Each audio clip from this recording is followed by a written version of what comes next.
दोस्तों, आज हम लेकर आए हैं एक कमाल की वेब सीरीज हीरा मंडी, जो आपको जरूर पसंद आएगी। तो कहानी की शुरुआत में हम रेहाना नाम की एक तबायफ को देखते हैं, जिसके हाथ में उसकी छोटी बहन मल्लिका का बच्चा है। और आज रेहाना उस बच्चे को किसी कुतुबुद्दीन नाम के नवाब को बेच देती है, जिसके बदले में रेहाना को काफी अच्छी रकम भी मिलती है। वहीं दूसरी तरफ मल्लिका अपने बेटे को हर जगह ढूंढ रही होती है। अब जैसे ही उसे सारी बात का पता चलता है तो वो रेहाना पर चिल्लाने लगती है, क्योंकि उसे उसका बच्चा चाहिए था। लेकिन रेहाना पर उसके चिल्लाने का जरा भी फर्क नहीं पड़ता, क्योंकि उसका मानना था कि ये नाजायज बच्चा है और तबायफ के बच्चों को अक्सर नवाब खुद खरीद लिया करते थे। जिस पर मल्लिका कहती है कि आपने मेरा बच्चा छीन लिया, मैं भी आपसे सब कुछ छीन लूंगी। अब ये सीन यहीं कट होता है और हमें 25 साल बाद का सीन दिखाया जाता है, जहाँ पर अब मल्लिका उन सभी तबायफों की रानी बन चुकी है, जिसकी एक आवाज से लोग डर जाते हैं। यहाँ तक कि मल्लिका अपनी बच्चियों से भी प्यार नहीं दिखाती। इसके बाद हम मल्लिका की बेटी बेबोजान को देखते हैं, जो नवाब अली साहब के सामने मुजरा कर रही होती है। फिर सीन शिफ्ट होता है मल्लिका पर, जो नवाब जुल्फिकार के साथ थी, और उन्हें देखकर हम समझ पाते हैं कि ये दोनों बहुत पुराने आशिक हैं। अब मल्लिका अपने महल में वापस आती है तो उसकी छोटी बहन वायदा पैसे लेकर आती है, जो आज बेबोजान ने नवाब अली साहब के लिए मुजरा करके कमाए थे। तब मल्लिका उसे कहती है कि ये तो बहुत कम है, क्योंकि मल्लिका को उस पर शक था कि वो अक्सर ही उसमें से रकम चुराया करती है। इसलिए मल्लिका उसकी तलाशी भी करवाती है, पर वहीदा के पास कुछ भी नहीं मिलता, जिसके बाद वो रोती हुई वहाँ से चली जाती है। हालांकि आगे जाकर हम देख पाते हैं कि वो एक पोटली निकालती है, जिसमें लुटाए हुए पैसों में से एक हिस्सा वो इसी पोटली में रख लिया करती थी। इसका मतलब मल्लिका का शक सही था। इसके बाद हम मल्लिका की छोटी बेटी आलम को देखते हैं, जिसे शायरी लिखना बहुत पसंद है, पर मल्लिका उसे भी अपनी तरह तबायफ बनाना चाहती है। फिर हम देखते हैं कि आलम और सायमा एक साथ थोड़ी सी मस्ती कर रही हैं। तभी आलम के गले से मोतियों वाला हार गलती से टूट जाता है और सायमा डरने लगती है कि अगर ये बात मल्लिका को पता चल गई तो वो आज ही मुझे बेच देगी।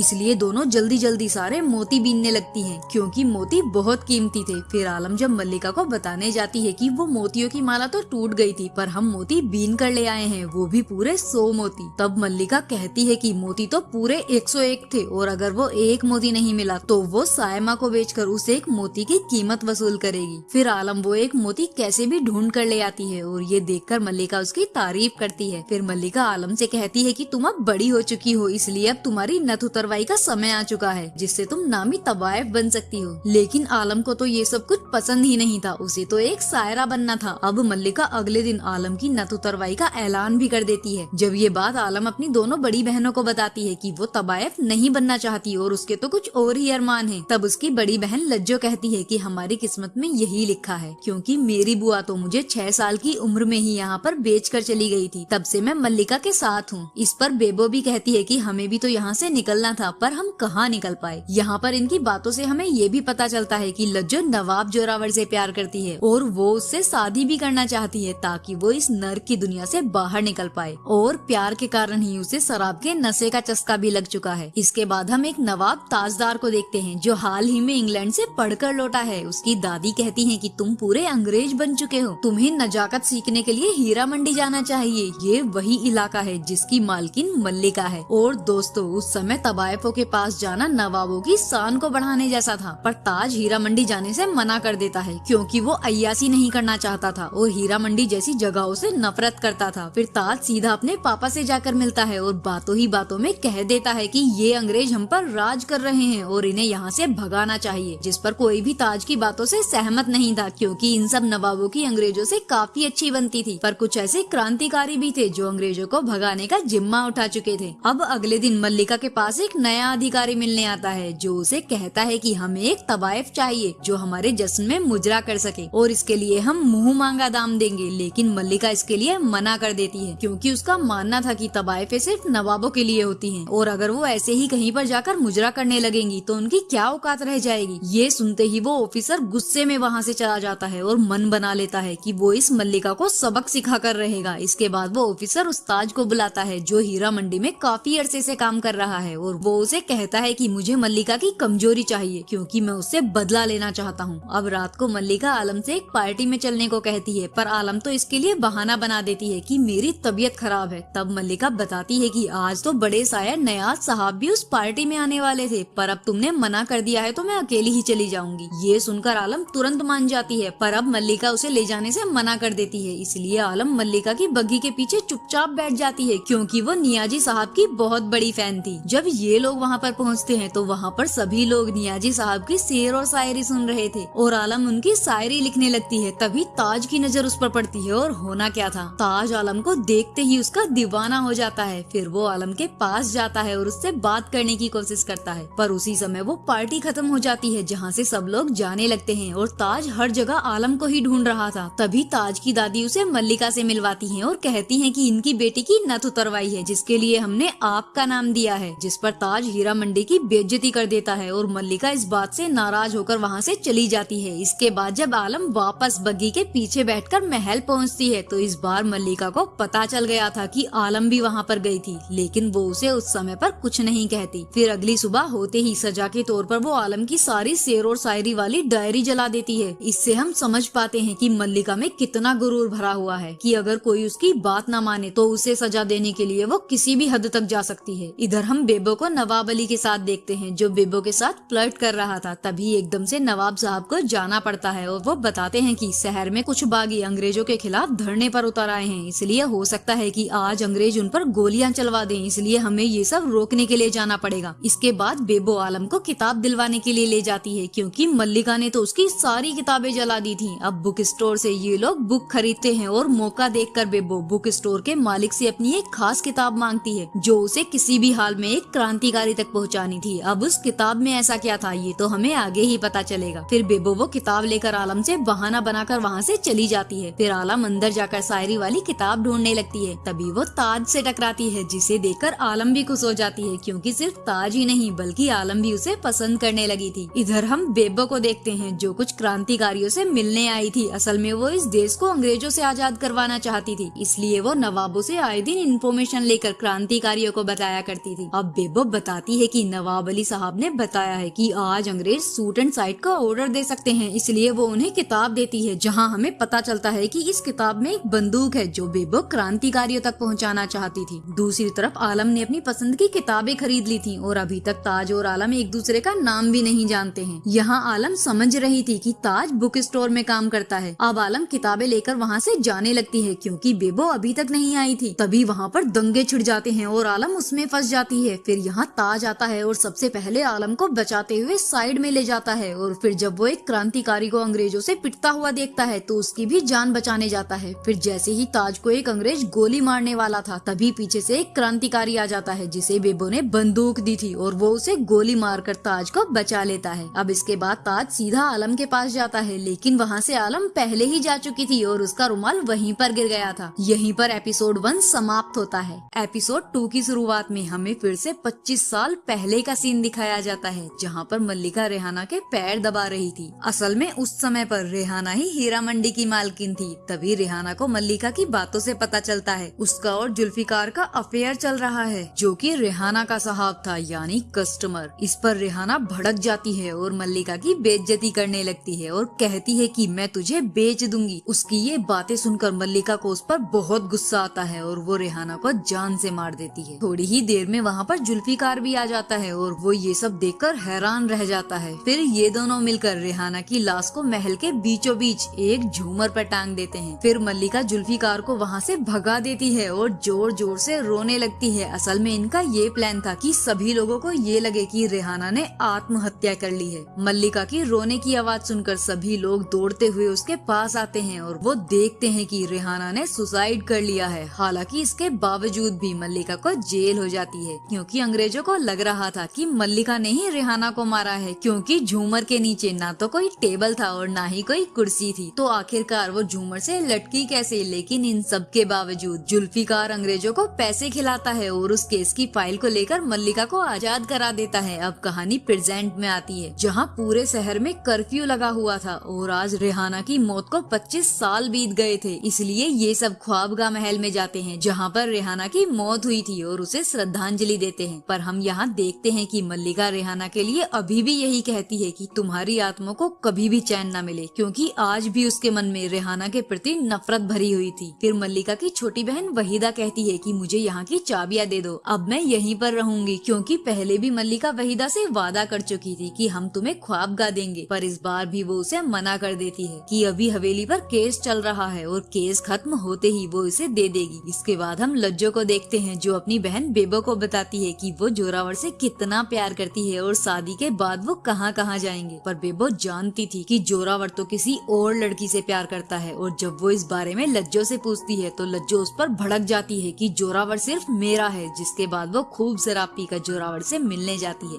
और वहीं पर गिर जाती है। वहीं दूसरी तरफ हम देखते हैं कि ताज इत्र बनाने वाले के पास जाता है और उसे आलम का रुमाल सुंघाकर पूछता है कि ये खुशबू वाला इत्र आपने किसको दिया था। लेकिन इत्र वाले को तो पता ही नहीं था। तभी उस रुमाल को आलम की सहेली सायमा देख लेती है और वो चुपचाप उस रुमाल को लेकर सीधा आलम को दे देती है, जिससे सायमा को पता चलता है कि आलम भी उस आदमी के प्यार में पड़ चुकी है। सायमा कहती है कि अगर ये बात मल्लिका को पता चल गई तो वो तुम्हें जान से मार देगी। इधर लज्जो आज फिर से नशे में जोरावर से मिलने जाती है और यहाँ जोरावर उसे बता देता है कि वो किसी और लड़की से शादी करने वाला है। पर लज्जो तो यहाँ हंगामा करने लगती है, जिस पर जोरावर उसे कैफे से ही बाहर निकाल देता है और बेचारी लज्जो बस अपने प्यार के लिए तड़पती रह जाती है। इसके बाद हम देखते हैं कि आज मल्लिका आलम को बहुत अच्छे से तैयार करवाती है, क्योंकि जल्द ही उसकी नथ उतरवाई की रस्म होने वाली थी और ये सब उसी की तैयारियां चल रही थी। लेकिन आलम को तो ये सब बिल्कुल भी अच्छा नहीं लग रहा था। वहीं बेबो को जब ये बात पता चलती है कि जोरावर की शादी में लज्जो ही मुजरा करने जाएगी तो बेबो उसे वहाँ जाने से मना कर देती है, लेकिन मल्लिका कहती है इसे जाने दो। अब इसके बाद जोरावर की शादी होती है और वहाँ लज्जो मुजरा करने पहुँच जाती है। फिर मुजरा करते हुए लज्जो बात बात पर जोरावर से चिपकने की कोशिश करने लगती है, जिससे तंग होकर जोरावर उसे जोरदार थप्पड़ मारता है। तभी वहाँ मल्लिका पहुँच जाती है और वो कहती है कि जो भी लज्जो ने किया उसके लिए उसे माफ कर दो, लेकिन जो तुमने किया उसके लिए तुम भी लज्जो से माफी मांगो। इस पर जोरावर गुस्से में मल्लिका को ही सुनाने लगता है कि तुम तबायफों की हमारे सामने औकात ही क्या है, औकात ही क्या है। तब मल्लिका गुस्से में यहाँ पर एक सच बताती है कि तुझे लगता है तुझमें नवाबी खून है, पर असल में तू मेरी औलाद है जिसे तेरा बाप मुझसे छीन कर ले गया था। ये सुनकर भरी महफिल में जोरावर शर्मसार हो जाता है, क्योंकि अब तक तो वो इसी गलतफहमी में था कि वो भी नवाबी खून है। इसके बाद मल्लिका लज्जो को अपने साथ शाही महल ले जा रही होती है। रास्ते में लज्जो खूब शराब पीती है। तभी एकदम से लज्जो गिर जाती है और मल्लिका देखती है कि लज्जो अब इस दुनिया को छोड़कर जा चुकी है। अब इसके बाद सब लोग दुखी मन से लज्जो को अंतिम विदाई देते हैं। यहाँ किसी के भी आंसू नहीं रुक रहे थे। सबका यही मानना था कि प्यार में तो यही हस्न होता है। अब इसके बाद यहाँ एंट्री होती है रेहाना की बेटी फरीदा की, जो पूरी अपनी माँ की तरह ही लग रही थी। वो मल्लिका से कहती है कि मैं अपनी माँ का बदला लेने आई हूँ और जल्दी यहाँ से एक और जनाजा निकलेगा। जिसके बाद वो मल्लिका से अपनी माँ की अंगूठी छीन लेती है और यहाँ से जाने लगती है। यहीं पर एपिसोड 2 समाप्त होता है।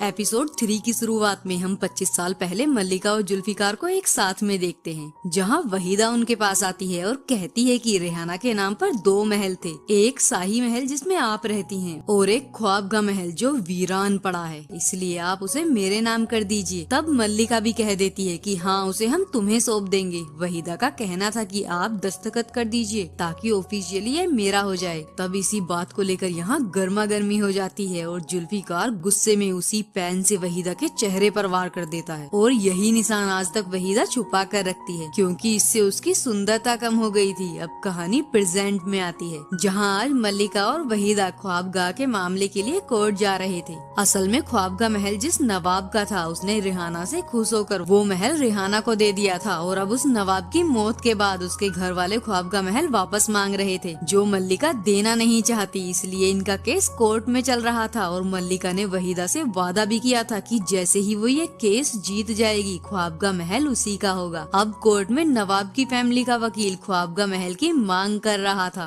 तब मल्लिका उसका मुंह तोड़ जवाब देती है कि मेरे पास तो ख्वाबगा की चाबियां हैं, तुम्हारे पास इस घर के पेपर हो तो बताओ। और कोर्ट में मल्लिका के जवाब के कारण ख्वाबगा महल मल्लिका का हो जाता है। इसके बाद मल्लिका ख्वाबगा की चाबी वहीदा के हाथ में दे देती है, जिससे वहीदा काफी खुश हो जाती है, क्योंकि उसे तो बचपन से ख्वाबगा महल ही चाहिए था। अब अगले दिन वहीदा जब मल्लिका के पास आती है तो वो देखती है कि वहाँ तो उस नवाब की बीवी बैठी है जिसका ख्वाबगा महल है, और मल्लिका वहीदा से ख्वाबगा की चाबी लेकर नवाब की बीवी के हाथ में दे देती है। यानी यहाँ फिर से मल्लिका ने वहीदा का पागल बना दिया था। ये देखकर जब वहीदा गुस्सा होती है तो मल्लिका उसे कहती है कि अगर फरीदन ने हम पर अपनी माँ के हिस्से का महल मांगने के लिए केस कर दिया तो हम हार जाएंगे और मुझे हारना मंजूर नहीं है, इसलिए ये महल जिसका है उसे लौटा दिया। अब हम रात का सीन देखते हैं, जहाँ जहाँ वहीदा आकर मिठाई बांटने लगती है कि ख्वाबगाह में नवाब की बीवी रहने आ गई है। असल में ख्वाबगाह महल मल्लिका के महल के सामने ही था, इसलिए जब ये लोग खिड़की से देखते हैं तो इन्हें पता चलता है कि नवाब की बीवी से तो ये महल फरीदा ने ले लिया, जो देखकर मल्लिका के होश उड़ जाते हैं, क्योंकि फरीदा भी यहाँ पर कोई कच्ची खिलाड़ी नहीं थी, वो यहाँ मल्लिका से बदला लेने आई थी। अब अगले दिन फरीदा के पास उस्ताद जी आते हैं, जिन्हें शाही महल के पल पल की खबर रहती है। फिर इन दोनों के बीच खूब बातें होती हैं और उस्ताद जी फरीदा को मल्लिका की कमजोरी बताने लगते हैं कि उसकी बेटी आलम तो तबायफ बनना ही नहीं चाहती और सुना है उसे किसी से मोहब्बत भी हो गई है। साथ ही वो कहता है कि एक अंग्रेज अधिकारी हाल ही में यहाँ आया है, उससे बात करो, वो भी मल्लिका से बदला लेना चाहता है। इधर हम आलम को देखते हैं, जो आज बुक स्टोर पर ताज से मिलने आई थी, क्योंकि उसे लग रहा था कि वो यहीं पर काम करता है। पर इस स्टोर का मालिक उसे बताता है कि वो कोई नौकर नहीं थे, बल्कि वो तो एक नवाब है। तब आलम सोचती है कि अगर उन्हें मिलना होगा तो मिल ही जाएंगे। वहीं दूसरी तरफ ताज आज क्रांतिकारियों के ग्रुप से मिलता है, जहां हामिद नाम का एक आदमी भाषण दे रहा था और आगे क्या रणनीति अपनानी है ये बता रहा था। फिर ताज उनके साथ ही मिल जाता है। इधर हम उस्ताद को देखते हैं, जो ख्वाबगाह में कुछ लड़कियों को लेकर आता है, जो अब से यही तबायफ का काम करेंगी। फिर उस्ताद फरीदा को ताज की फोटो दिखाकर कहता है कि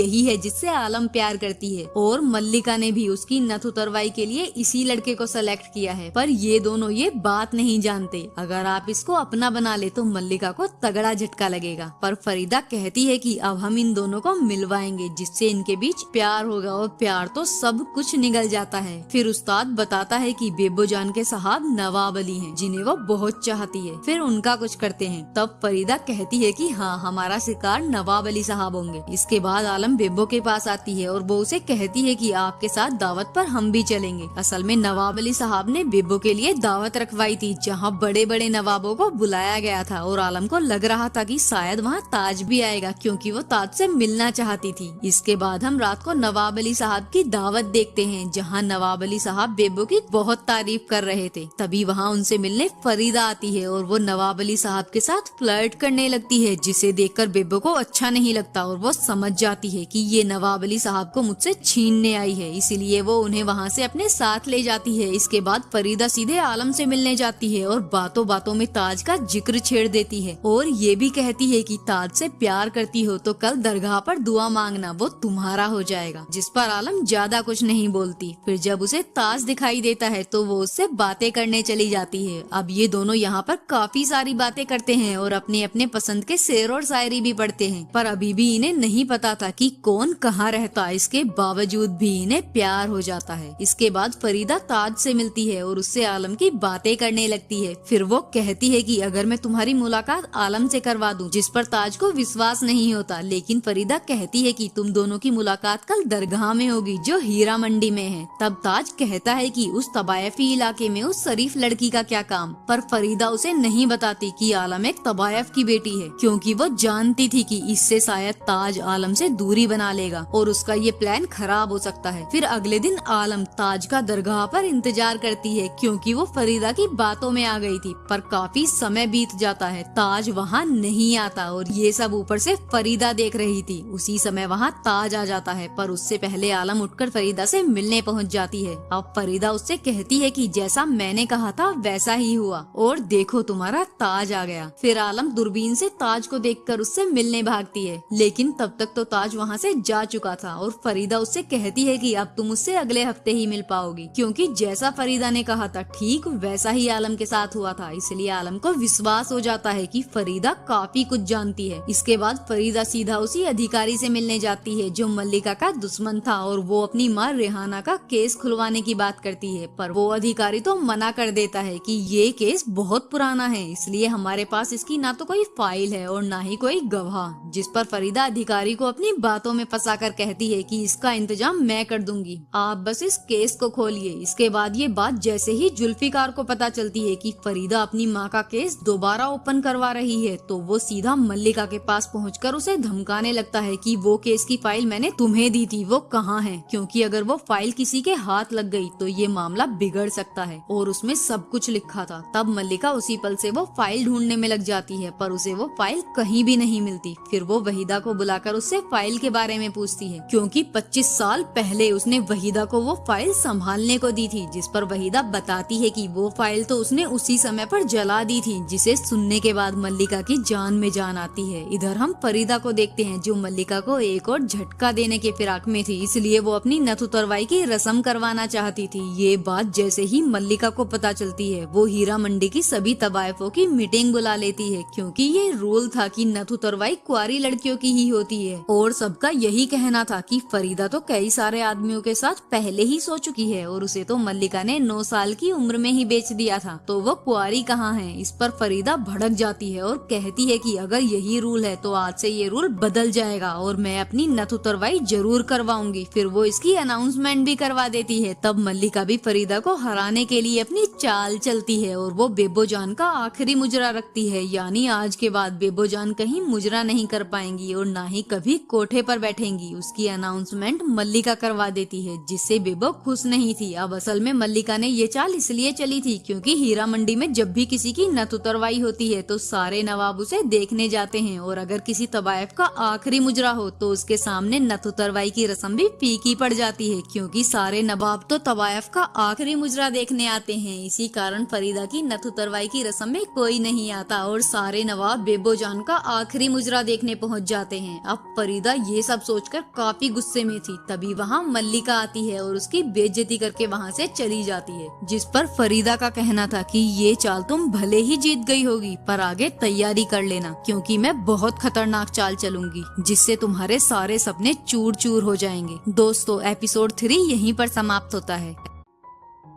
एपिसोड 4 की शुरुआत में हम फरीदा को देखते हैं जिसकी नथ उतरवाई में कोई नहीं आया, इसलिए वो उदास थी। तभी वहाँ नवाब अली साहब आते हैं और बताते हैं कि हमने कल रात बेबो जान को आखिरी सलाम दे दिया और अब से हम तुम्हारे पास ही आया करेंगे, जिससे फरीदा खुश हो जाती है। और ये सब खिड़की से बेबो जान देख रही थी क्योंकि वो नवाब अली साहब से प्यार करती थी। उसके बाद हम देखते हैं कि मल्लिका अपने कमरे में है जहाँ साइमा गाना गुनगुनाते हुए आती है, जिसे सुनकर पहले तो मल्लिका को लगता है कि आलम की आवाज है, पर साइमा को देखकर उसका मुंह उतर जाता है क्योंकि वो आलम से अच्छा गा रही थी। तब मल्लिका साइमा की झूठी तारीफ करती है, पर अगले ही पल साइमा की माँ उसे आकर बताती है कि तुझे मल्लिका ने 10,000 रुपए में बेच दिया, क्योंकि अगर तू यहाँ पर रहेगी तो उसकी बेटी का मुजरा फीका पड़ जाएगा, इसलिए मल्लिका तुझे यहाँ पर कभी नहीं रुकने देगी। ये सब सुनते ही साइमा सीधा इकबाल के पास जाती है जिससे वो प्यार करती थी और वो उसे सब बताकर कहती है कि यहाँ से भाग चलते हैं। पर इकबाल तो मल्लिका का वफादार था, इसलिए वो कहता है कि नहीं, मैं तेरे लिए 10,000 लेकर आऊंगा, जिसके बाद ही हम यहाँ से जाएंगे। फिर अगले दिन ये बात साइमा मल्लिका को बताती है कि मैं इकबाल से प्यार करती हूँ और वो आपके पैसे लौटा देगा, जिस पर मल्लिका आराम से मान जाती है। कहती है कि ठीक है, उसे कह देना कि 15 दिन में हमें 10,000 रुपए ला कर दे दे और तुम्हें ले जाए। अब दोस्तों, उस समय पर ये बहुत बड़ी रकम थी और साइमा सोचने लगती है कि वो इतनी जल्दी इतना पैसा कहाँ से लाएगा। फिर हम इकबाल को देखते हैं जो जुआ खेलकर पैसे कमा रहा था और वो 15 दिन में केवल 2200 रुपए ही ला पाया था। इस पर मल्लिका गुस्से में साइमा की माँ को थोड़ा दर्द देकर उन्हें कुछ और समय की मोहलत दे देती है। फिर हम वहीदा की बेटी को देखते हैं जो वहीदा के साहब से इश्क लड़ा रही थी और जब ये सब वहीदा देखती है तो वो तमाशा खड़ा कर देती है। अब वहाँ मल्लिका आती है तो उसे इस बात से कोई दिक्कत नहीं थी। उसका मानना था कि महल में किसी भी तरह से बस पैसा आना चाहिए, फिर चाहे वो वहीदा के जरिए आए या फिर उसकी बेटी के जरिए। और वो वहीदा की बेटी को वहीदा का साहब दे देती है, जिसे देखकर वहीदा का दिल टूट जाता है। इसके बाद हम ताज को देखते हैं जो पूरी तरह से क्रांतिकारी बन चुका था, लेकिन क्रांतिकारियों का कहना था कि ऐसे अमीर लोग क्रांतिकारी नहीं बन सकते, जिस पर ताज कहता है कि आप जो भी कहोगे मैं करने को तैयार हूँ। इसलिए वो उसे कुछ पोस्टर देता है कि जाओ पहले इसे बांटो। अब ताज वो पोस्टर लेकर शहर में बांटने लगता है। वहीं पर उसकी मुलाकात आलम से होती है जहाँ दोनों मिलकर काफी खुश थे और फिर दोनों ही वो पोस्टर मिलकर साथ में बांटने लगते हैं। इसके बाद आलम सीधा फरीदा के पास जाती है और उसे बताती है कि आज हम फिर से ताज से मिले, क्योंकि उसे लग रहा था कि फरीदा उसका भविष्य देख सकती है। फिर फरीदा उसे आइडिया देती है कि अब समय आ गया है अपने दिल की बात ताज को बताने का, इसलिए वो उसे खत लिखने को कहती है कि हमें दे देना, हम उस तक पहुँचा देंगे। फिर जब आलम फरीदा के यहाँ से आ रही थी तब उसे बेबो जान देख लेती है, लेकिन वो उसे कुछ नहीं कहती। वहीं दूसरी तरफ हम नवाब अली साहब को देखते हैं, जो फरीदा और आलम की बात सुनकर समझ गए थे कि फरीदा आलम का इस्तेमाल कर रही है। इसलिए वो फरीदा को कहते हैं कि चाहे कुछ भी हो जाए, मल्लिका को हराने के लिए तुम आलम का इस्तेमाल मत करना, वरना अच्छा नहीं होगा। वहीं अब बेबो आलम से कहती है कि फरीदा के पास मत जाया करो, वो हमारी दुश्मन है। जिस पर आलम बताती है कि वो ताज नाम के लड़के से प्यार करती है और फरीदा ताज तक हमारे पैगाम पहुंचाएगी। जिस पर बेबो वो खत ले लेती है और कहती है कि इसे हम पहुंचा देंगे, क्योंकि वो ताज को जानती थी। इसके बाद बेबो जान ये खत सीधा बुक स्टोर में लाकर दे जाती है और इसी बीच उसे ऐसा लग रहा था कि जैसे कोई उसका पीछा कर रहा हो। अब इस खत में आलम ने अपने दिल की बात कही थी, जिसे पढ़कर ताज खुश हो जाता है। इधर अब फरीदा उस ऑफिसर को घर बुलाती है और कहती है कि हमारे पास मल्लिका के खिलाफ गवाह है, और वो गवाह होती है मल्लिका की बहन वहीदा। उसे देखते ही वो ऑफिसर वहाँ से चला जाता है, क्योंकि वहीदा कुछ भी नहीं बोल रही थी। इसके बाद हम देखते हैं कि ताज अपने पिता के साथ उनके बिजनेस में हाथ बटाने लगता है और उसके पिता को लग रहा था कि वो अंग्रेजों के खिलाफ नहीं है। लेकिन तभी ताज की फाइल के सारे पेज गिर जाते हैं और उसे देखकर उसके पिता समझ गए थे कि उनका बेटा तो क्रांतिकारी बन चुका है। इधर फरीदा वहीदा से पूछती है कि उस ऑफिसर कार्टराइट के सामने तुम क्यों नहीं बोली, तो वहीदा कहती है कि कोई भी काम मुफ्त में नहीं होता, पहले मुझे ख्वाबगा चाहिए। वहीं दूसरी तरफ हामिद एक प्लान बनाता है कि आज रात अंग्रेज ऑफिसर अपनी सालगिरह मनाने वाला है। इनका प्लान था कि बेबो बड़े ऑफिसर हेंडरसन के करीब जाएगी ताकि इन्हें डिपार्टमेंट की खबर मिलती रहे। इसके बाद हम रात को हेंडरसन की पार्टी देखते हैं, जहां होटल के दूसरी तरफ ताज ने क्रांतिकारियों को बुलाया हुआ था। यहाँ ताज के पिता उसे समझाने लगते हैं कि ये हमारा होटल है, इसे ऐसे बर्बाद मत करो। लेकिन ताज तो सिर्फ आजादी चाहता था। वहीं दूसरी तरफ जब हेंडरसन वॉशरूम में होता है तो वहाँ बेबो चली आती है और वो आते ही उसे अपनी बातों में फंसाकर उसके करीब आ जाती है। इधर हम इकबाल को देखते हैं, जो आज भी पैसों के लिए जुआ खेल रहा था। तभी पुलिस उसे आकर पकड़ लेती है और उसे पकड़वाने के पीछे मल्लिका का हाथ था, क्योंकि वो नहीं चाहती थी कि इकबाल पैसे कमाकर सायमा को शाही महल से ले जाए। इकबाल भागते हुए पुलिस से बचते हुए किसी तरह से सायमा के पास जाता है और उसे अपने कमाए हुए पैसे देता है। साथ ही वो कहता है कि मैं और ले आऊंगा, पर सायमा के सामने ही पुलिस वाले इकबाल को अपने साथ ले जाते हैं और ये सब ऊपर से आलम भी देख रही थी। अब आलम सीधा मल्लिका के पास जाती है और कहती है कि सायमा इकबाल से प्यार करती है, इसलिए उसे मत बेचो।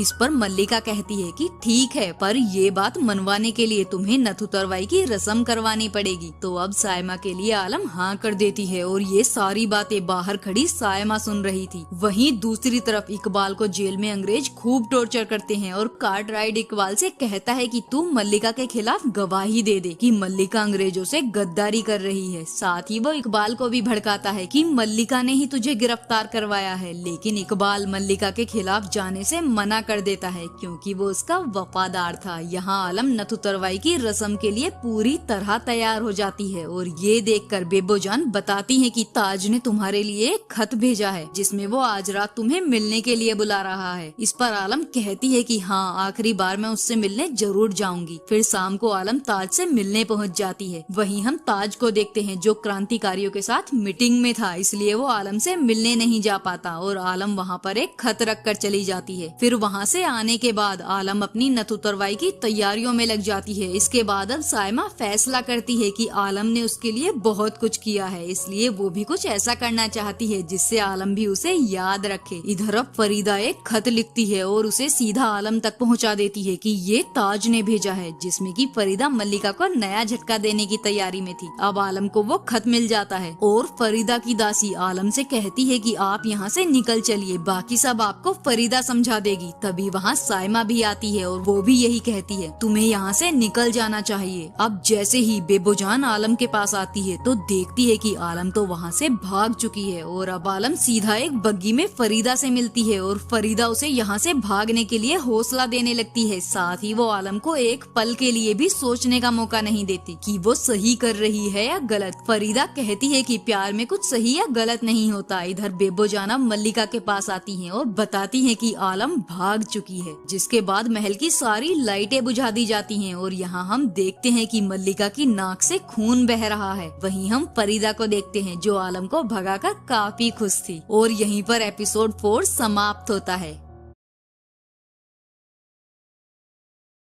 एपिसोड 5 की शुरुआत में हम देखते हैं कि आलम अब अपनी नथ उतरवाई की रस्म से फरीदा के कहने पर भाग चुकी थी और वो भाग कर सीधा ताज के पास आती है। ताज जब आलम को देखता है तो खुश हो जाता है और तुरंत उससे मिलने आता है। अब जैसे ही आलम उसे अपने खत के बारे में बताती है तो वो हैरान था क्योंकि उसने कोई ऐसा खत लिखा ही नहीं था। तभी बातों के दौरान उसे पता चलता है कि आलम तो हीरा मंडी की रहने वाली है और ये जानकर उसका दिल टूट जाता है क्योंकि वो जिस जगह से नफरत करता था आज वहीं की लड़की से प्यार कर बैठा। अब ये सब जानकर ताज आलम को एक्सेप्ट नहीं कर पाता और उसे यहाँ से जाने के लिए कह देता है। इधर फरीदा जश्न मनाने का ऐलान कर देती है क्योंकि उसने मल्लिका का घमंड चूर करने के लिए उसकी बेटी आलम को ही भगा दिया था। वहीं हम मल्लिका को देखते हैं जो आलम के जाने के कारण ऊट पटांग हरकतें कर रही थी और उसे बेबो जान ने संभाला हुआ था। वहीं दूसरी तरफ ताज आलम के पास आता है और कहता है कि चलो हम तुम्हें छोड़ आते हैं, पर आलम उससे साफ मना कर देती है कि वो वहाँ तबायफ बनने नहीं जाएगी। अब ताज उसे हीरा मंडी न ले जाकर अपने घर ले जाता है और कहता है कि तुम 1-2 दिन यहाँ पर रुक सकती हो, फिर तुम डिसाइड कर लेना कि तुम्हें कहाँ जाना है और अगर कोई तुमसे पूछे तो बता देना तुम मेरे दोस्त सरफराज की बहन हो। अब आलम ये बात सुनकर खुश थी कि अब वो हीरा मंडी नहीं जाने वाली। यहाँ मल्लिका की हालत काफी ज्यादा खराब हो रही थी क्योंकि वो तो आलम को हीरा मंडी की मालकिन बनाना चाहती थी, पर उसने तो भागकर मल्लिका के सपनों को चूर चूर कर दिया। फिर हम आलम को देखते हैं जो सुबह सुबह ताज की दादी से मिलती है और वो उन्हें पसंद भी आ जाती है, पर ताज की बातों से ताज के पिता को डाउट हो जाता है कि आलम सरफराज की बहन नहीं है क्योंकि वो आज तक किसी सरफराज से नहीं मिले थे। हालांकि वो उसे कुछ नहीं कहते और सब हंसी खुशी चल रहा था। इधर बेबो अब क्रांतिकारियों से जाकर मिलती है और उसमें से एक ताज का दोस्त था जिससे पूछने पर पता चलता है कि आलम तो ताज के घर पर ही है और वो बिल्कुल सुरक्षित है और उसके घर वालों को भी कोई ऐतराज नहीं है। ये जानकर बेबो की जान में जान आती है। अब यहाँ ताज आलम से कहता है कि तुम मेरी दादी से इतना ज्यादा मत घुलो मिलो क्योंकि कुछ ही दिनों में तुम यहाँ से चली जाओगी, फिर दादी को परेशानी होगी। पर आलम कहती है कि ऐसा कुछ भी नहीं होने वाला और मैं हीरा मंडी नहीं जाऊंगी। इधर हम वहीदा और बेबो को देखते हैं जहाँ वहीदा आज अंग्रेजी अधिकारी हेंडरसन को अपना मुजरा दिखाने जा रही थी। जब वो अपना मुजरा दिखाना शुरू करती है तो हेंडरसन तो बस बेबो को ही देखे जा रहा था और वो उसे अपने साथ एक कमरे में ले जाता है और इस बार भी वहीदा का पागल बन गया था क्योंकि उसका प्लान था कि वो हेंडरसन को अपना साहब बना लेगी और उस पर पैसों की बारिश होगी। पर अब बेबो को हेंडरसन के साथ देखकर उसका दिल टूट जाता है। अब वो पूरे होटल में तमाशा शुरू कर देती है और उसी होटल में ताज अपने दोस्त के साथ बैठा था। उसका दोस्त कहता है कि देखो एक तबायफ की क्या हालत होती है। ये देखकर वो सोचने लगता है कि फिर तो आलम की भी यही हालत होगी, इसलिए वो तुरंत घर जाता है और आलम से कहता है कि तुम्हारे भाई सरफराज का खत आया है और वो चाहते हैं कि तुम 1 महीना और यहीं पर रुको। जिसे सुनकर आलम कहती है कि आप उनसे पूछना क्या हम 2 महीने और यहाँ पर रुक सकते हैं। इस बात पर ताज मुस्कुराने लगता है, यानी वो भी चाहता है कि आलम अब यहीं पर रहे। अब इधर वहीदा बेबो के इतना सब कुछ करने के बाद गुस्से में फरीदा के पास पहुँच जाती है क्योंकि बेबो ने उसका होने वाला साहब छीन लिया था। इसलिए अब वो मल्लिका और उसकी बेटी से बदला लेने के लिए फरीदा के साथ मिल जाती है और उसे बताती है कि रेहाना के केस की फाइल हमारे पास है। जिस पर फरीदा उससे कहती है कि आप जल्दी जाकर वो फाइल लेकर आइए, हम मल्लिका को नहीं छोड़ेंगे। वहीं दूसरी तरफ उस्ताद कहीं जा रहा था, तब वो आलम को ताज की दादी के साथ देख लेता है और उस्ताद से ये बात नहीं पचती, इसलिए वो तुरंत ये खबर लेकर मल्लिका के पास पहुंच जाता है और उसे कहता है कि कल ईद है, इसलिए आप ताज बलोच के महल में जरूर जाइएगा, आपको वहाँ खुशखबरी मिलेगी। और मल्लिका समझ जाती है कि उस्ताद ने आलम का ही पता बताया है। अब अगले दिन ईद का जश्न मनाया जा रहा था, तभी वहाँ पर मल्लिका आ जाती है और उसे देखकर आलम डर जाती है। मल्लिका जैसे ही सच बताने वाली होती है, ताज पहले ही बोल पड़ता है और पूरा सच अपनी फैमिली को बता देता है कि आलम कहाँ से आई है और वो कौन है। साथ ही वो कहता है कि मैं आलम से प्यार करता हूँ और इससे शादी भी करना चाहता हूँ। जिसे सुनकर उसकी दादी का तो दिल ही टूट जाता है क्योंकि अब तक ताज ने उनसे कभी भी झूठ नहीं बोला था। तब मल्लिका कहती है कि नवाब की शादी तबायफ से होना इम्पॉसिबल है, पर ताज ने तो ठान लिया था कि वो आलम से ही शादी करेगा। इसलिए मल्लिका भी उसे चैलेंज कर देती है कि हम भी देखते हैं ये शादी तुम कैसे करते हो। और यहीं पर ये एपिसोड समाप्त होता है।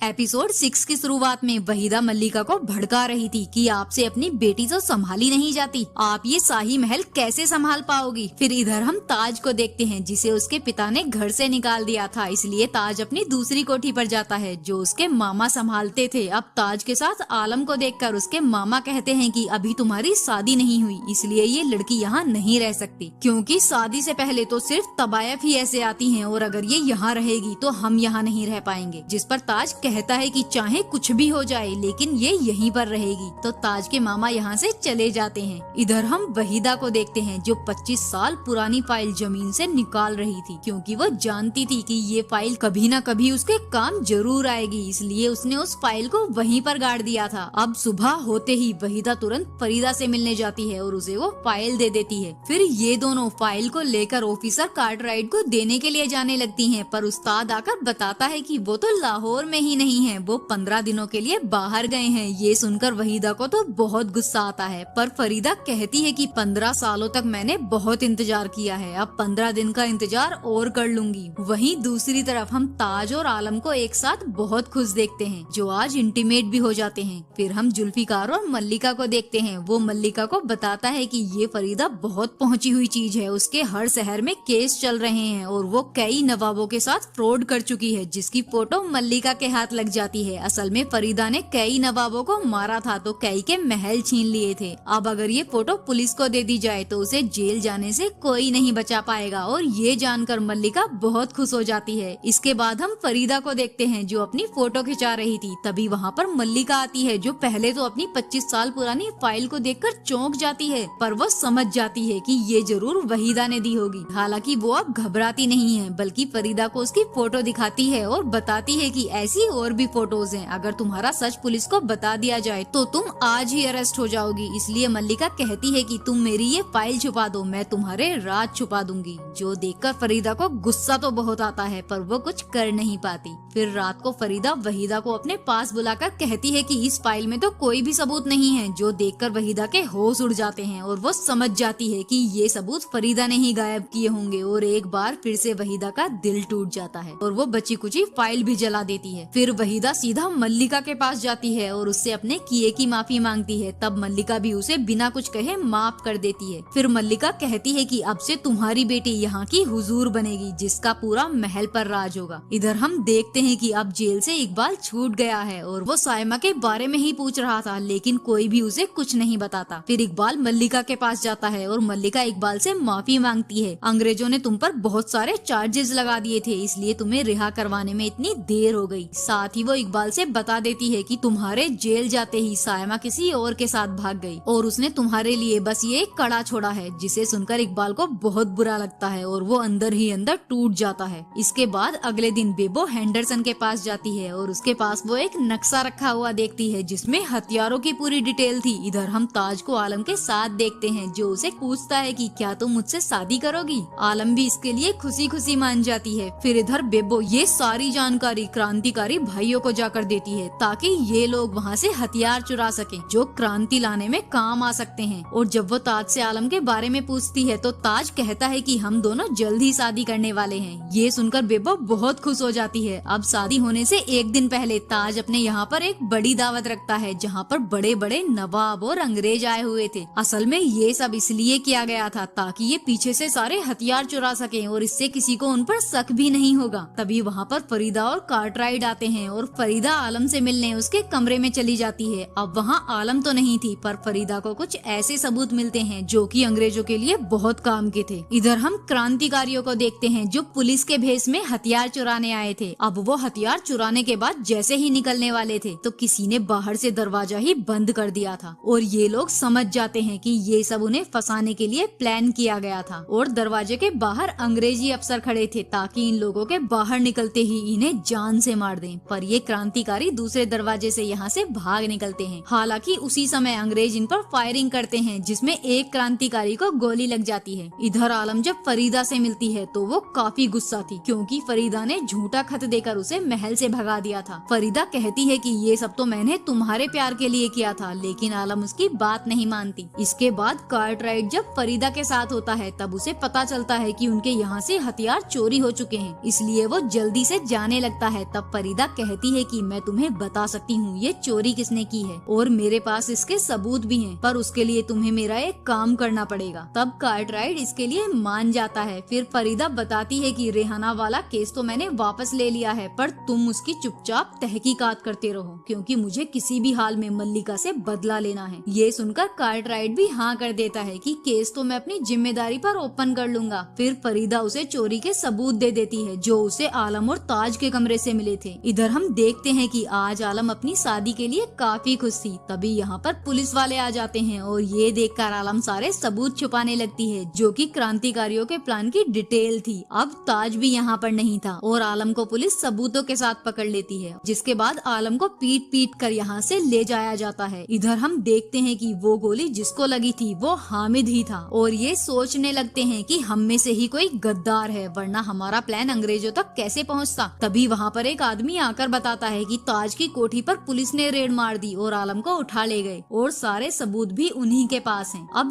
ये सुनकर ताज आलम को बचाने के लिए जाने लगता है, पर ये लोग उसे जाने नहीं देते और हामिद कहता है कि तुम डिसाइड कर लो, या तो महबूबा या फिर देश। और ये सुनकर ताज शांत हो जाता है। हालांकि अगले ही पल ताज अपने पिता के साथ पुलिस स्टेशन जाता है और वहाँ पर कार्टराइट को ताज पर पूरा शक था कि वो भी क्रांतिकारियों से मिला हुआ है, क्योंकि कोठी से जो सबूत मिले थे वो उसी के लग रहे थे। पर वहाँ आलम को बुलाया जाता है और वो कहती है कि ये सारी प्लानिंग तो मैंने अकेले ही की थी और ताज का इसमें कोई हाथ नहीं है। तब अंग्रेज कहता है कि तुम दोनों तो शादी भी करने वाले थे, फिर इसे तुम्हारे बारे में कैसे नहीं पता चला। तब ताज बोल पड़ता है कि इन तबायफों से शादी कौन करेगा, मैं कोई शादी वादी नहीं करने वाला था। असल में ताज ने देश के लिए मोहब्बत को कुर्बान कर दिया था। इसके बाद आलम को जेल हो जाती है और यहीं पर एपिसोड समाप्त होता है।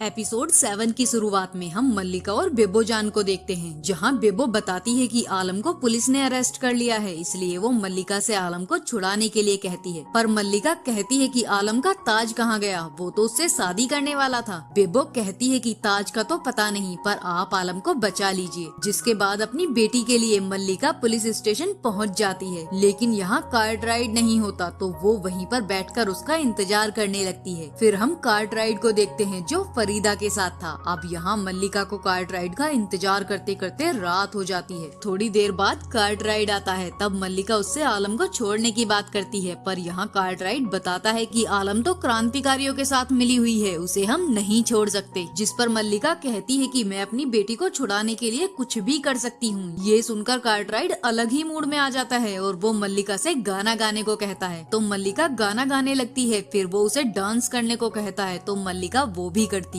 फिर कार्टराइट मल्लिका से कपड़े उतारकर डांस करने को कहता है, जिस पर मल्लिका को गुस्सा आ जाता है। पर यहाँ आलम का सवाल था और मल्लिका जानती थी कि इसके बाद ये लोग उसके साथ क्या करना चाहेंगे, इसलिए वो अपना पूरा शरीर उन्हें सौंप देती है। यहाँ हम देख पाते हैं कि सारे अंग्रेज एक एक करके मल्लिका के साथ इंटीमेट होते हैं। इसके बाद हम कार्टराइट को फरीदा के पास देखते हैं, जो उसे बताता है कि हमने तुम्हारे कहने पर मल्लिका को सबक सिखा दिया और मेरा बदला भी पूरा हो गया। अब ये सुनते ही फरीदा पहली बार मल्लिका के लिए बहुत दुखी होती है, क्योंकि वो ये चाहती थी कि वो मल्लिका को बर्बाद कर दे, पर उसने ऐसा कभी नहीं सोचा था कि ये अंग्रेज उसकी इज्जत सरेआम लूट लेंगे। और ये सोचकर फरीदा रोने लगती है। इधर हम मल्लिका को देखते हैं जो आलम को तो छुड़ा लाई थी, पर उसके साथ जो भी अंग्रेजों ने किया था वो ये सब भूल ही नहीं पा रही थी और उसकी हालत काफी नाजुक थी। अब अगले दिन आलम बेबो जान को बताती है कि वो प्रेग्नेंट है और उसके पेट में ताज का बच्चा है। ये सुनकर बेबो बहुत खुश होती है। तब आलम कहती है कि मैं अपने बच्चे को दुनिया में जरूर लाऊंगी और उसे बताऊंगी कि तुम्हारे पिता ताजदार हैं। इधर अब ताज बेबो से मिलता है और आलम का हाल चाल पूछता है, जिस पर बेबो पहले उसे काफी सुनाती है कि तुम तो उसे जेल में ऐसे ही छोड़ आए। फिर वो उसे बता देती है कि आलम प्रेग्नेंट है और तुम बाप बनने वाले हो। अब ये जानकर ताज सीधा अपने पिता के पास जाता है और कहता है कि मैं आलम से शादी करना चाहता हूँ, पर ताज के पिता इसके लिए मना कर देते हैं। लेकिन ताज की दादी उसकी ये बात मान जाती है और अगले ही पल ताज और उसकी दादी रिश्ता लेकर मल्लिका के पास आते हैं। अब यहाँ मल्लिका बात बात पर उनकी बेइज्जती कर रही थी कि दादी बात संभाल लेती हैं और मल्लिका शादी के लिए मान जाती है। फिर वो कहती है कि रात के 10 बजे से पहले बारात लेकर आ जाना, वरना 10 बजे के बाद हम आलम को मुजरे पर बिठा देंगे और फिर कुछ भी सही नहीं हो पाएगा। ताज भी इसके लिए मान जाता है। इसके बाद हम इकबाल को देखते हैं, जिसके पास उस्ताद आता है और वो उसे बता देता है कि तुम्हारी सायमा किसी के साथ नहीं भागी, बल्कि क्योंकि मल्लिका ने उसे दो दो आदमियों के हाथ बेच दिया था। ये सुनकर इकबाल टूट जाता है और वहाँ से चला जाता है। वहीं दूसरी तरफ बेबो शादी का पहला कार्ड जाकर फरीदा को देती है और कहती है कि आज तुम्हारे कारण ही आलम और ताज इतना आगे बढ़ पाए हैं, जिस कारण इनकी शादी हो रही है। जिस पर फरीदा पहली बार इतना ज्यादा खुश होती है। इधर हम ताज के पिता को देखते हैं, जो ताज की शादी से बिल्कुल भी खुश नहीं थे, पर ताज की दादी कहती है कि ये शादी तो होकर रहेगी, चाहे तुम मानो या ना मानो। और इस पर ताज के पिता वहाँ से गुस्से में चले जाते हैं, जिसके बाद वो शादी तुड़वाने के लिए सीधा कार्टराइड को कॉल लगा देते हैं। यहाँ उन्होंने कार्टराइड को कुछ ऐसा बता दिया था जिससे शादी टूट जाएगी। वहीं दूसरी तरफ आलम की शादी की तैयारियां चल रही थी और सब बहुत खुश थे, क्योंकि आज पहली बार हीरा मंडी में बारात आने वाली थी। वहीं दूसरी तरफ ताज और उसकी दादी भी शादी को लेकर काफी ज्यादा खुश थे और थोड़ी देर में वहाँ से बारात निकलने वाली थी। तभी यहाँ पर पुलिस वाले आ जाते हैं और कार्टराइड ताज को बताता है कि अंग्रेजों से बगावत करने के इल्जाम में उसे अरेस्ट किया जाता है। अब ताज अपने पिता से कहता है कि आप बस इनसे 10:30 बजे तक की मोहलत मांग लीजिए, मैं शादी करके अरेस्ट हो जाऊंगा। और यहाँ हमें पता चलता है कि ताज के पिता ने ही कार्टराइड को इन्फॉर्मेशन दी थी ताकि वो ताज को अरेस्ट कर लें और ये शादी न हो पाए।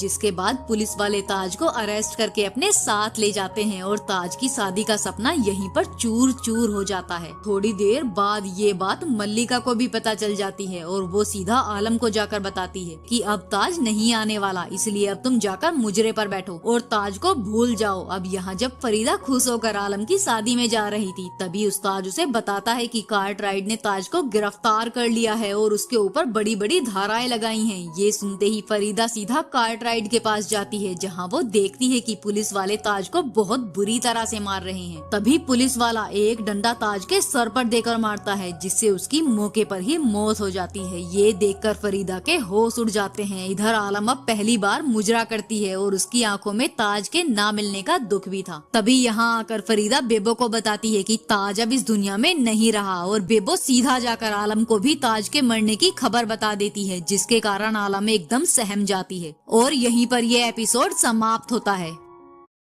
एपिसोड 8 की शुरुआत में हम आलम को देखते हैं, जिसे ताज की मौत का बहुत बड़ा सदमा लगा था और वो एकदम शांत थी, किसी से भी एक शब्द नहीं बोल रही थी। ये सब देखकर मल्लिका को अपनी बेटी की चिंता होने लगती है। इसके बाद बेबो आलम को ताज की कब्र पर लेकर जाती है और वहाँ पहुँचते ही आलम दिल खोल कर रोती है। इधर हम ताज के पिता को देखते हैं, जो अंग्रेजों से पूछते हैं कि ताज की मौत कैसे हुई। अंग्रेज झूठ कह देते हैं कि हमारे पुलिस स्टेशन में क्रांतिकारियों ने हमला कर दिया, क्योंकि उन्हें डर था कि कहीं ताज उनके बारे में हमें सारी इन्फॉर्मेशन न दे दे, इसलिए उन्होंने ताज को मार डाला। और अंग्रेज ताज के पिता को हीरा मंडी के खिलाफ भी भड़काने लगते हैं। फिर अंग्रेजों के जाने के बाद ताज के पिता बहुत बुरी तरह से रोने लगते हैं, क्योंकि उन्हें पछतावा हो रहा था कि मुझे ताज को गिरफ्तार नहीं करवाना चाहिए था। इधर हम मल्लिका के पास फरीदा को देखते हैं, जिन्होंने अब एक दूसरे को माफ कर दिया था। और मल्लिका फरीदा को अपने शाही महल की चाबी देती है और कहती है कि मेरी बेटियां इस महल को नहीं चला पाएंगी, क्योंकि महल को चलाने के लिए कमीनापन और चालाकी होनी बहुत जरूरी है, जो पहले मुझ में थी और अब तुझ में है। इस तरह से इन दोनों की दोस्ती हो जाती है। पर जाने से पहले फरीदा उन चाबियों को मल्लिका को दे देती है और कहती है कि ये चाबियां तो मैं आपसे छीन कर लेकर जाऊंगी। इधर हम क्रांतिकारियों को देखते हैं, जो अब अंग्रेजों पर हमला करने के लिए प्लान बना रहे थे, पर उनके अड्डे के बारे में अंग्रेज जान चुके थे, इसलिए बेबो अब उनको अपने महल ले जाने लगती है। पर इसी दौरान इनके एक साथी की मौत हो जाती है। हालांकि किसी तरह से ये महल में पहुंच जाते हैं और यहाँ मल्लिका उन्हें देख लेती है, पर वो उन्हें कुछ नहीं कहती, बल्कि वो बेबो से उन्हें लज्जो के कमरे में ले जाने को कहती है और उनके लिए खाने का प्रबंध भी करवाती है, क्योंकि मल्लिका को भी अंग्रेजों से आजादी चाहिए थी, इसलिए वो भी क्रांतिकारियों के साथ मिल गई थी। इसके बाद नवाब अली साहब जब फरीदा के पास आती हैं, तो फरीदा उनसे भी अंग्रेजों को देश से बाहर निकालने के बारे में बात करती है, पर वो कहते हैं कि नवाबों को अंग्रेजों से कोई दिक्कत नहीं है। जिसके बाद फरीदा भी उन्हें अपना साहब मानने से मना कर देती है। इधर हम ताज की दादी को देखते हैं, जिनकी हालत बहुत ज्यादा खराब थी। यहाँ उनसे मिलने आलम आती है, जिसे देखकर ताज की दादी बहुत खुश हो जाती हैं और उसे अपनी सारी अंगूठियाँ तोहफे में दे देती हैं कि अब मैं खुशी खुशी मर सकती हूँ। पर आलम कहती है कि आपको कुछ नहीं होगा, क्योंकि नन्ना ताज भी बहुत जल्द ही आने वाला है। ये सुनकर ताज की दादी बहुत खुश हो जाती हैं। वहीं दूसरी तरफ नवाब अली साहब सारे नवाबों को बता देते हैं कि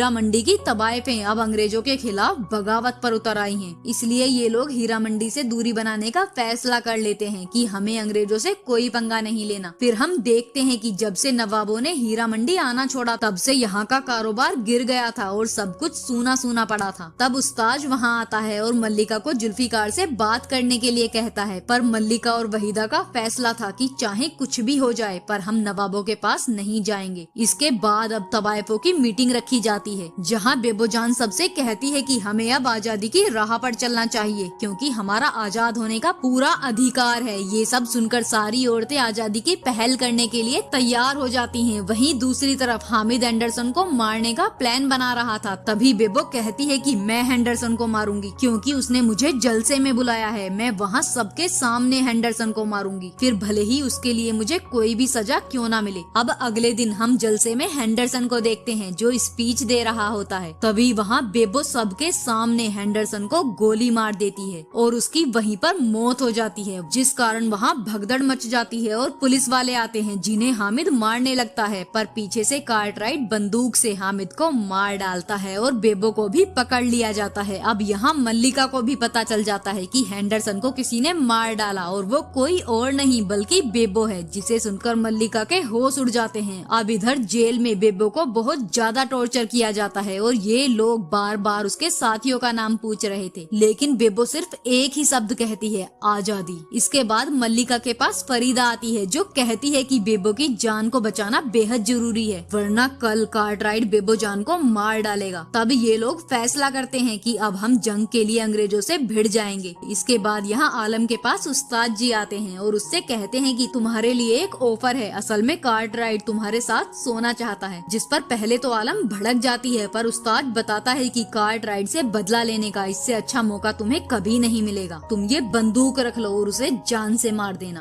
अब आलम भी इसके लिए मान जाती है। इधर हम बेबो जान को देखते हैं जो इतने पिटने के बाद बेसुध पड़ी थी और आज रात को पुलिस वाले उसे जान से मारने वाले थे। तभी हम देखते हैं कि हीरा मंडी की सारी तवायफें सड़क पर उतर आई हैं और ये सब बेबो के पास ही जा रही थी ताकि ये लोग बेबो को हौसला दे सकें कि हम सब तुम्हारे साथ हैं। वहीं दूसरी तरफ आलम और उस्ताद जी कार्टराइट के पास जाते हैं और यहाँ कार्टराइट अब आलम के साथ इंटीमेट होने ही वाला था और दूसरी तरफ सभी औरतें आगे बढ़ रही थी। तब उन्हें रोकने के लिए पुलिस वाले आते हैं और वो उन्हें डंडे से मारते भी हैं, पर ज्यादा देर उन सबको रोक नहीं पाते और ये जुलूस धीरे धीरे पुलिस स्टेशन की दीवारों तक पहुँच जाता है। वहीं हम देखते हैं कि अब बेबो जान को पुलिस वालों ने मारने के लिए सामने खड़ा कर दिया था और एक ही ऑर्डर पर बेबो जान को गोलियों से भून दिया जाता है। वहीं आलम भी कार्टराइट को जान से मार डालती है। हालांकि बेबो के मरने से अब सारी तवायफें आजादी की मुहिम में उतर आई थी। यहीं पर ये वेब सीरीज समाप्त होती है।